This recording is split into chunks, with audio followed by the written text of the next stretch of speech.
You're asking me to gamble with something I can't get back." He swallowed hard. "I know, and I hate that I'm asking, but I don't know how else to fight this." The man's faint smile widened, and he reached into his coat. When his hand emerged, he held a small silver key, intricate and old. He held out to Sarah. "This is how you tether him," he said. "Hold it in your hand when the last grain of sand falls, and he will be anchored to you. The key will vanish, and so will the part of you the bridge claims." Sarah didn't take it. "Why a key?" The man's eyes gleamed. "Because you are the lock." The second grain of white sand fell. The hum grew deeper still, vibrating in Christopher's chest. He could feel something, a faint tug, almost like a thread pulling him backward toward the mist. "Sarah," he said, his voice tight. "Please." She looked down at the key, then back at him. "If I lose something important, will I even know?" The man answered for him. "No. You will only feel the space where it once was. A quiet emptiness. Some grow used to it. Others never stop looking for what they cannot name." The third grain of white sand fell. Sarah took a deep breath and reached for the key. Her fingers brushed the cold metal, and instantly the air shifted. The mist surged toward her like a living thing, curling around her arms, her neck, whispering in a language neither she nor Christopher understood. The man stepped back, watching with unreadable eyes. "Once you take it," he said, "there is no undoing." Sarah's hand closed around the key. What the bridge took. The moment Sarah's fingers closed fully around the silver key, a cold shock rippled through the air as though the bridge itself had inhaled. The mist tightened into a vortex around her, pulling her hair back, snapping the edges of her jacket like a sudden wind. Christopher reached toward her instinctively, but the man in the black coat raised a gloved hand. "Do not interfere. She belongs to the bridge now, for this moment." The white sand inside the hourglass poured faster, each grain flaring with a blinding light before falling into the lower chamber. The glow reflected in Sarah's eyes, until something began to fade in them. Not just color, but depth, as if a piece of her had been gently plucked away. Her lips parted slightly, and a single tear rolled down her cheek. "Chris," she whispered, but her voice was strange, thinner, like part of it had been hollowed out. The mist began to coil upward, peeling away in long ribbons that vanished into the clouds above. And then Christopher saw it, a faint image drifting within the swirling gray. It was Sarah, younger, sitting cross-legged on a bedroom floor, reading aloud from a book to someone just out of view. The scene glowed faintly, warm and golden. Before Christopher could process it, the image unraveled, dissolving into the mist. The warmth in it was gone, replaced by the cold breath of the bridge.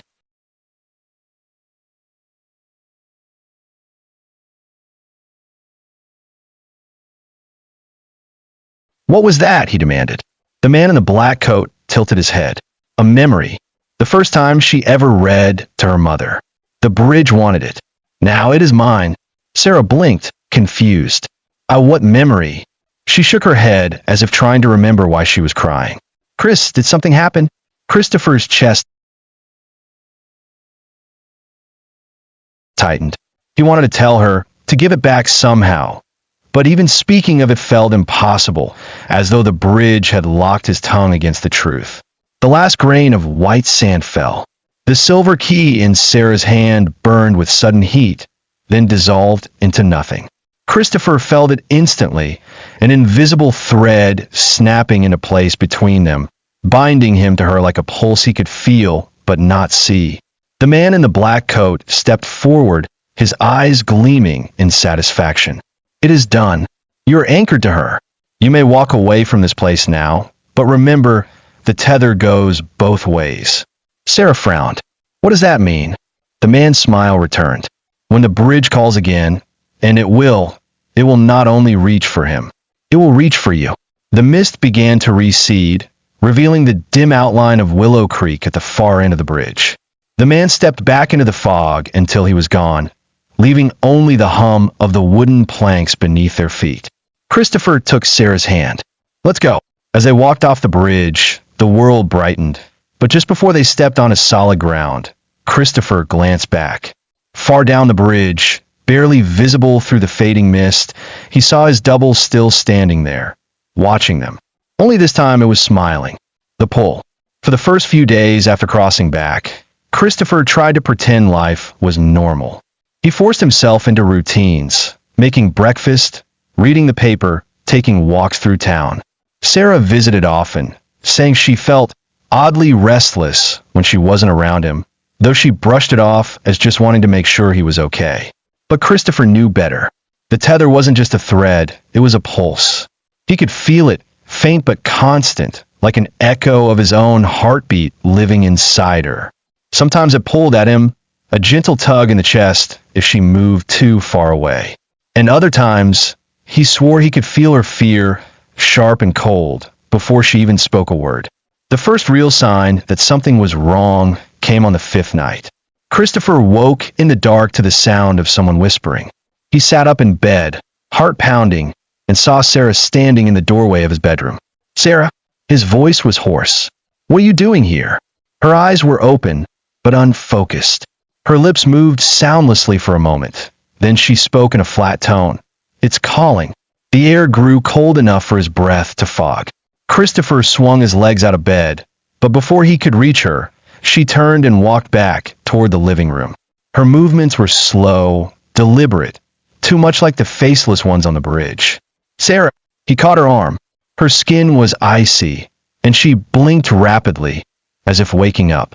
What happened?" she asked, her voice trembling. "You were sleepwalking," Christopher lied. "Probably just a bad dream." But it wasn't a dream. He knew it. The tether was a door, and the bridge had started knocking. 2 days later, it happened again. Only this time it was him. He woke in the middle of the night, standing barefoot on the sidewalk outside. The street empty, the air damp with mist. Sarah was beside him, also barefoot, her eyes wide with panic. I think we both just walked out here without knowing," she whispered. From the far end of the street, the faint outline of the bridge shimmered in the air, as if someone had sketched it in light. It was growing clearer. Christopher took her hand. "We can't let it pull us in. If we cross again, there's no telling what it'll take next." Sarah's grip tightened. "Then what do we do?" Christopher didn't answer. He was looking at the shimmering bridge and saw, just for a second, the man in the black coat standing at its entrance, motioning them forward, breaking the thread. Christopher didn't sleep the rest of that night. He sat in the armchair by the window, watching the quiet street, while Sarah dozed fitfully on the couch. Every time she shifted, he felt it, the faint ripple of the tether, a reminder that the bridge had a hook in both of them now. By morning, he'd made up his mind. They had to sever the connection. When Sarah woke, he made coffee and told her the truth, all of it. The man in the black coat, the hourglasses, what the bridge had taken from her. She listened without interrupting, though her hands clenched tighter around the mug as he spoke. "So, you're saying," she said finally, "if we don't break this, it's going to drag us both back?" Christopher nodded. "And maybe not at the same time. It could take you first. Or me. Or both of us together. But once we're back there, it won't let go." Sarah set her mug down. "Then how do we cut it?" That was the part he'd been dreading. "The tether is a thread the bridge made out of us. It's in both of us now. The only way to break it is to give it something bigger than what it's holding."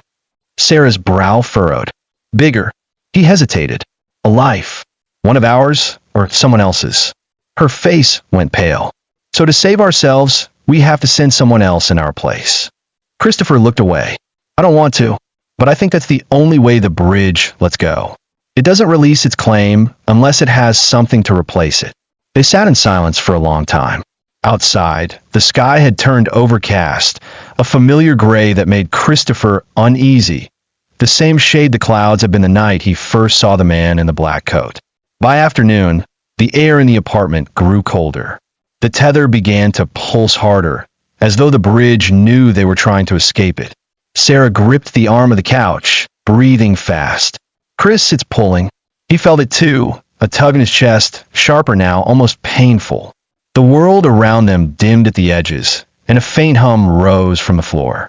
Christopher ran to the window. At the end of the street, the shimmer of the bridge was solidifying again, mist curling around its frame. And this time, he saw movement on the planks. A figure walking toward them. Not the man in the black coat. This one was smaller, quicker, and as it drew closer, Christopher's breath caught.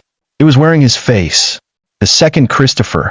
The figure stepped out of the mist like it had been born from it, each footfall unervingly soundless on the pavement. Street lamps flickered in its wake, their light dimming as though drained. Christopher gripped the window frame, heart hammering. This wasn't like the first double, the one he'd left on the bridge. That one had moved slowly, deliberately, wearing his skin like an ill-fitting mask. This one was perfect. The posture, the casual swing of the arms, the faint frown line between the brows. It was him in every detail. Even the warmth in the eyes looked real. If a stranger saw them side by side, they wouldn't know which was which. But Christopher knew. The tether in his chest pulled toward it, not toward Sarah. And with every step the double took, the pull grew stronger. Sarah came up beside him, her face pale. "Chris, why does it look more like you than you do?" The double stopped in the middle of the street, tilting its head slightly, a gesture Christopher recognized as his own when he was thinking. Then it smiled, because a voice said behind them, smooth and calm, "It is not a mask this time." Christopher spun. The man in the black coat stood in the kitchen doorway, as if he'd been there the whole time. Sarah backed away. "How did you get in here?" He ignored her, his eyes fixed on Christopher. "The bridge has decided the tether is unnecessary. It has found another solution." Christopher's voice was tight. "Which is?" The man stepped closer, boots silent on the hardwood. "Replace you outright. No anchor. No struggle. It walks in your life while you walk the bridge." Outside, the double began to move again, straight toward their building. Christopher could hear its footsteps now, each one perfectly timed with his own heartbeat. Sarah grabbed his arm. "We have to get out of here." The man's smile widened slightly. "Where will you run?" "The tether binds you both. Wherever you go, it will follow, until it is standing close enough to touch you." Christopher's mind raced. If the double reached him, missed. A knock sounded at the front door.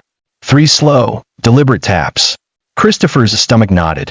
The man in the black coat stepped back into the shadows of the hallway, his voice drifting like smoke. "You have until it knocks again to decide who opens the door." The second knock. Christopher's pulse pounded so loudly he could barely hear anything else. The air in the apartment was thick, almost hard to breathe, as if the walls themselves were waiting. Sarah stood frozen beside him, her eyes locked on the front door. The double didn't knock again right away. Instead, there was a slow scrape along the wood, like fingernails tracing the grain. Christopher's chest tightened. He knew that sound. He'd made it himself countless times without thinking, when deep in thought, standing by a doorframe. The tether in his chest tugged hard, sharper than before, pulling him toward the door.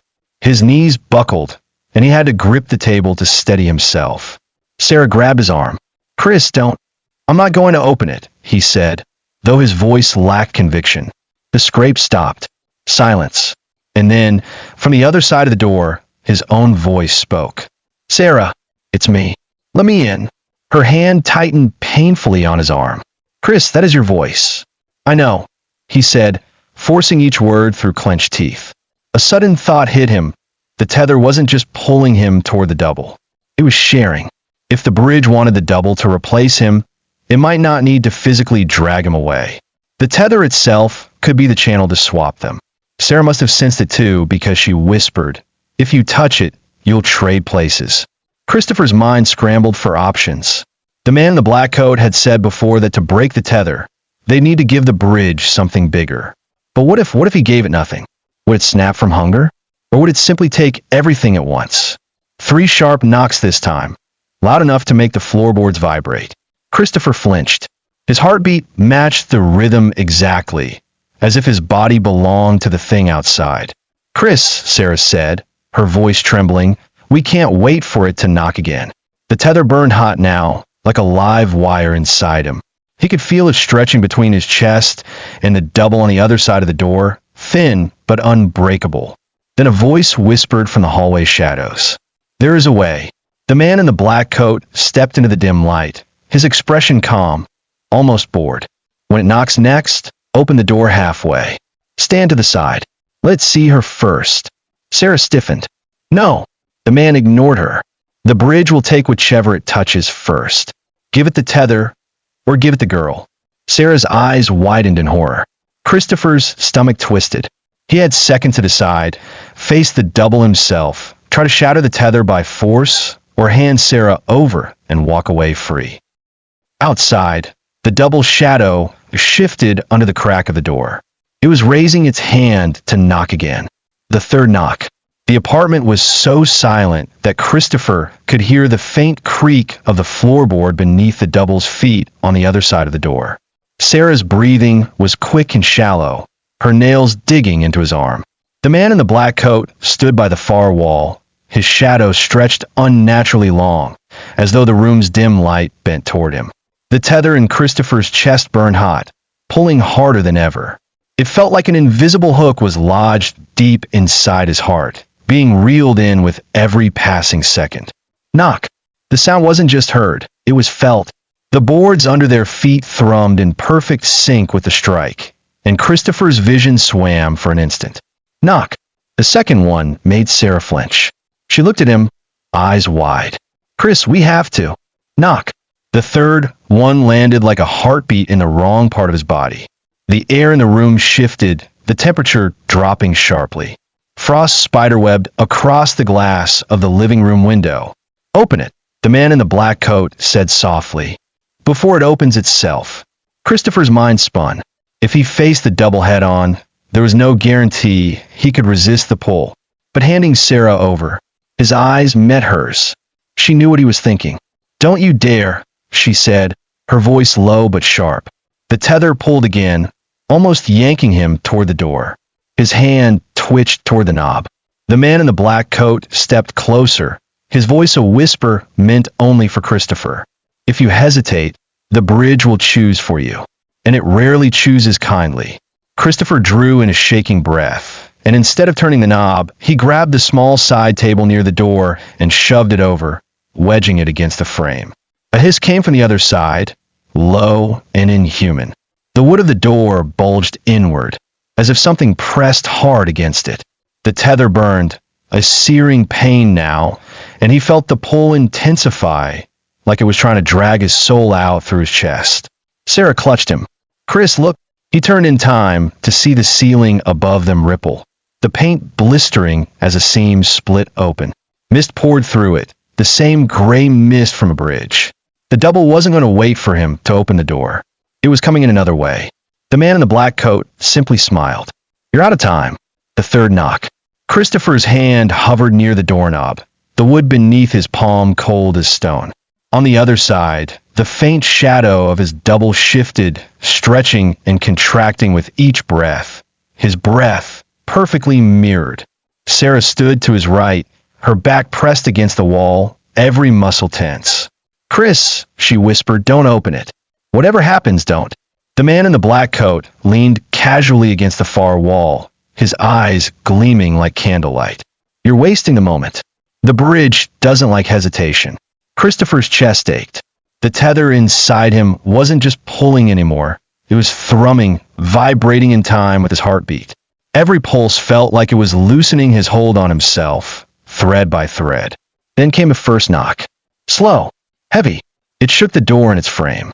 A second knock followed, louder this time, and the sound seemed to travel through his bones, rattling deep in his skull. The third knock was almost gentle, but it carried a finality that made the room feel smaller, the air thinner. Christopher's fingers twitched toward the latch. For a split second, he imagined the relief of just opening it, letting the double take whatever it came for, ending the unbearable pull. The man in the black coat stepped forward. This is the bridge's last courtesy, he said smoothly. Refuse now, and it will take you in ways you will not survive. Sarah's voice cut through the haze. Chris, look at me. He turned. She held his gaze, her own fear barely hidden. We fight it. Together. Another sound came from the other side of the door, his own voice, calm and warm, saying, Sarah, it's all right. You can let me in. Her grip on his arm tightened until it hurt. That's not you. The tether jerked so hard Christopher stumbled forward, nearly slamming into the door. The man in the black coat's faint smile widened. The choice is made in seconds, Christopher, but lasts forever. Christopher clenched his teeth. Instead of turning the knob, he slammed his shoulder against the door, driving it closed as the double pushed from the other side.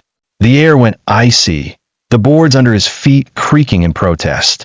Then, with a sharp crack, the lights went out, and in the pitch dark, something began to crawl down the walls toward them. Through the walls. The darkness in the apartment was absolute. Not the soft shadow of a power outage, but a thick, pressing black that felt almost solid. Christopher couldn't even see the shape of the door inches from his face, but he could hear it. A slow, deliberate scraping traveled along the wall to his left, like fingernails dragging through the plaster. Then another sound joined it, a faint, rhythmic tapping that seemed to move from wall to wall, circling them in the dark. Sarah's hand found his arm. Her grip was cold, trembling. "Chris, it's inside." The man in the black coat spoke somewhere behind them, his voice perfectly calm. "The bridge does not always enter through the front. It prefers the cracks." The scraping shifted above them. Christopher tilted his head back and caught the faintest sound of something crawling, quick, insect-like movements overhead. The ceiling creaked, and a fine rain of dust fell across his shoulders. Then, without warning, the tether in his chest flared white-hot. He staggered, a searing pain shooting down his spine. His knees buckled, and he braced himself against the wall, gasping. Through the pain, images burst in his mind, flickering, out of order like someone was flipping through his life at random. His first day of school, the scent of his father's aftershave, the taste of rainwater on his lips when he was 12, the way Sarah had smiled at him just yesterday. The double was inside him. Christopher forced his eyes open and saw two faint glimmers in the dark across the room. Eyes. His own eyes. They moved closer, and with each step, the tether burned hotter. Sarah's voice came through the black. "Chris, it's trying to merge with you." He pressed a hand to his chest, feeling the invisible thread tug like it was being reeled in. "If it gets too close, I'm gone." The man in the black coat's voice was almost amused. "Then stop it, if you can." The eyes in the dark lunged forward, and suddenly the room warped. The walls stretched upward, the floor dipped beneath his feet, and the air filled with the thick, metallic scent of the bridge's mist. They weren't in the apartment anymore. The boards beneath them creaked, and through the gray fog, Christopher could see the shape of the iron bridge rising into the clouds. His double stood just a few paces ahead, smiling faintly, waiting for him to take the last step. The bridge's demand. The mist rolled thick across the wooden planks, curling around Christopher's legs like cold hands. The smell of iron was stronger here, metallic and sharp, cutting into the back of his throat. The sound of the world outside, traffic, wind, even his own apartment had vanished. There was only the bridge's deep, resonant hum vibrating through the boards beneath his feet. Sarah was beside him, wide-eyed and pale. She clung to his arm, scanning the shifting gray that seemed to stretch forever in both directions. His double stood in front of them, just beyond arm's reach. Every detail was perfect. The slight scar above his eyebrow, the faint sun crease at the corner of his eyes, even the nervous habit of flexing the fingers of his left hand. But the eyes, they were bottomless, dark pits now, swallowing light. The man in the black coat appeared behind the double, as if stepping out from the mist itself. "You've come willingly," he said, though Christopher knew he had been dragged here. "That makes it easier." Christopher's voice was hoarse. "Easier for what?" The man spread his hands. "For the bridge to take what it wants most, wholeness. You and your reflection are fragments. Together, you make something complete. The bridge will not trade anymore. It will merge you." Sarah stepped forward. "No, you said I tethered him. That means, the man interrupted smoothly. "You've tied yourself to him in such a way that when they merge, you will feel it too. You'll both be bound to the bridge. Permanently." Christopher's stomach clenched. "And if I refuse?" The double smile widened. "You won't." The tether inside Christopher pulsed violently, yanking him forward. His double stepped to meet him, movements fluid, confident. The moment their boots touched the same plank, the air around them erupted in a soundless shockwave, sending the mist spiraling upward. Christopher gasped, not because of pain, but because the moment their eyes met, he saw flashes of memories that weren't his, standing on the bridge for decades without a body, feeling the cold wind year after year, watching hundreds of others cross and never return. The double's voice echoed in his head. "You can't live without me. You were never whole." Sarah grabbed Christopher's arm, trying to pull him back, but the tether between them stretched dangerously thin, like it might snap. The man in the black coat watched silently, his expression unreadable. The planks beneath Christopher's feet began to darken, the wood cracking, black sand spilling from the fractures. The hourglass wasn't visible, but he could hear it. The ticking was slow, deliberate, counting down to something final. The double reached out his hand. "One touch," he said, "and it's over. You'll never feel the pull again." Christopher's pulse thundered in his ears.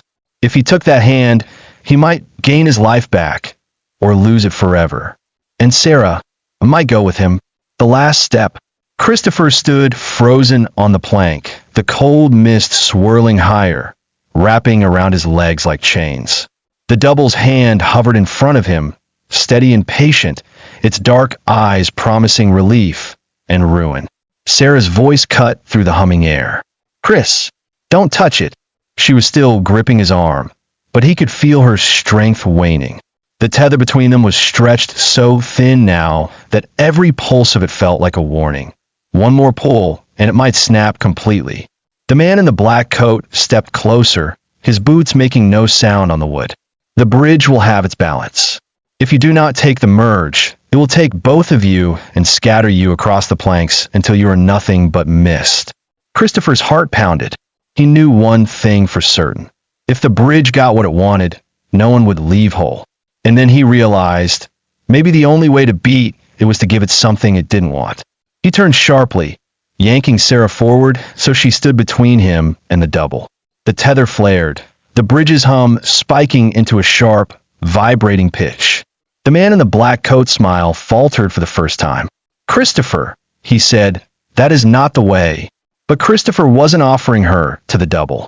He was moving fast, looping his arm around her waist, and then he jumped off the side of the bridge. For a heartbeat, there was no sound but the rush of wind and Sarah's scream. The tether between them and the bridge stretched like molten wire, then snapped with a violent crack.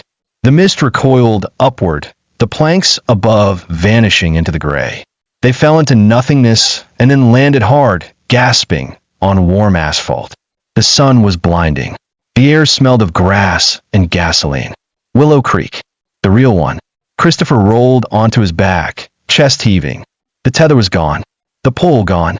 Sarah lay beside him, shaking but breathing, her eyes wide. "We were back." He nodded, though his gaze drifted to the street. The bridge was nowhere in sight. They stood slowly, supporting each other as they walked toward her apartment. People passed them, smiling, talking, oblivious. Everything seemed normal. But as they reached her door, Christopher froze. On the ground, right in front of the welcome mat, lay a small silver key. Sarah bent to pick it up, frowning. "Chris, isn't this?" He shook his head sharply. "Don't touch it." A voice drifted on the wind, low and familiar, though no one was there. "The bridge is patient." The key vanished. The end.